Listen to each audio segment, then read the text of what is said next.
Let's say we want to do some processing to our session. We maybe want to clean it up. We want to change the tone of it.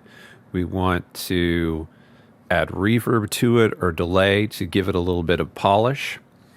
In Pro Tools, there's two types of plugin categories. One is called real-time processing.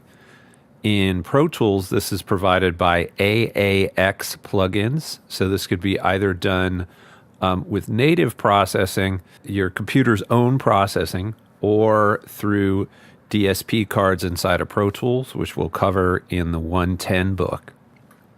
Or you could do file-based processing, which isn't real time, and this is where you actually have to render the file and make a new file with the processing on it, and that is done through something called AudioSuite plugins.